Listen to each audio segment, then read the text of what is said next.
morning, fellow mathematicians. Good morning or good night, whatever. So today we're going to be solving or doing work with exercise 4.1 of general maths, that is exponents. Alright, before watching this video, I strongly suggest you to read the book before exercise 4.1 just to get the basic theme of the exercise and the whole chapter as a whole. Okay, so number 1 to 5 are pretty straightforward. If you do read the previous parts of the book, then you can so easily solve number 1 to 5. Okay, the first math we're going to be doing is number 6. Alright, number 6 may be hard at the first glance, but it's pretty easy. Here's root. Root means something to the power 1 by 2, that is half, right? So we just write it in power. Remember, in maths, exponents or logarithms, whatever it may be, if we get anything root over a cubic root, we have to convert into it power. Alright, half, that is x minus 1 y whole to the power half. So we multiply half with each of their powers. Now we get this. So the base are same, so the powers add due to multiplication, and minus half, so plus minus is equals to minus. Alright, so the first one is pretty easy. Number 7 is pretty confusing and a bit, the question is pretty long, to be honest.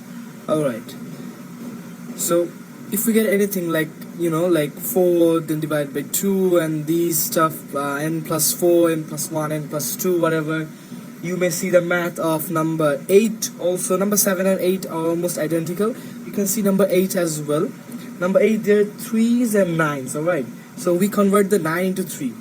Every base has to be same. That's the basic, the basic trick to solving these type of exponential problems. Okay, after we get this, we convert all of them to the base 2, and the powers need to be only single. That is, n plus 4 needs to be written as 2 to the power n multiplied by 2 to the power 4. I wrote this just, for your better understanding, but it's not really needed, but still I did that. Alright, okay, now from here we can do only one thing and nothing else. That is, we can from the numerator we can take 2 to the power n as common. Then 2 to the power 4 is equals to 16 minus 2 to the power 2, that is 2 square, is equals to 4 multiplied by 2 to the power 1, 2, that is 8. So 16 minus 8 is equals to 8, so divided by 2, and the answer is 4. Number 9 to 15, we have the proof section. That is, we need to prove that the left hand side is equals to the right hand side.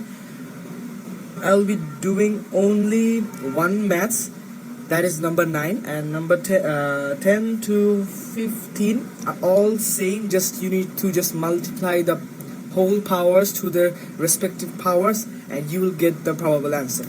Now 4 to the power n minus 1 divided by 2 to the power n minus 1. Okay, now we can write this as 2 to the power 2 into n, and that can be also written as 2 to the power n square.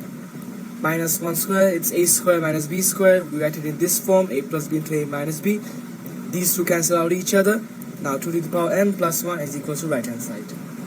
You will get these type of math pretty much frequently in your test, at least one in high school level in many other countries including Bangladesh. Alright, the question says us to prove that x into y into z is equals to 1, and it also gives us that a to the power x is equals to b, b to the power y is equals to c, and c to the power z is equals to a. Now we start with the last one.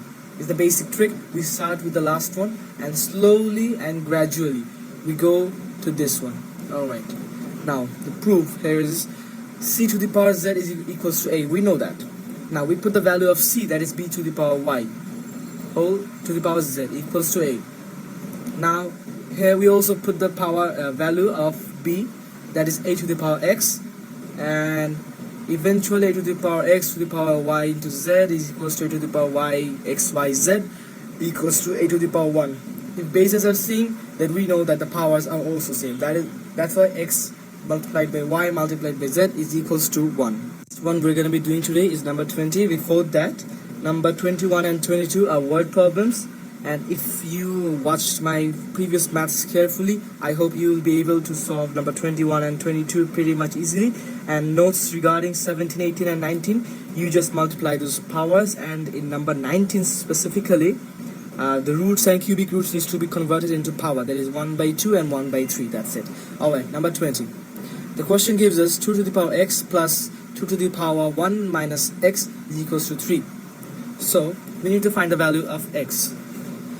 So we can write this, okay, in the previous one I said that if you anything see like that, x minus 1 minus x, n plus 2, whatever, just need to convert it into whole numbers. So 2 to the power 1 divided by 2 to the power x is equals to this. So now we estimate that 2 to the power x is equals to a, just for the smooth progress of our math, that is number 20. So if it is x, a plus 2 by a is equals to 3. So multiply the whole equation by a on both sides, as a squared minus 3a. If say we take it this side, that is we subtract 3a from both sides, and then a cancel out each other, plus 2. So we can do it in the middle term, that is a squared minus 2a minus a plus 2 is equals to 0, and this is the factor. So x is equals to 2, either x is equals to 1.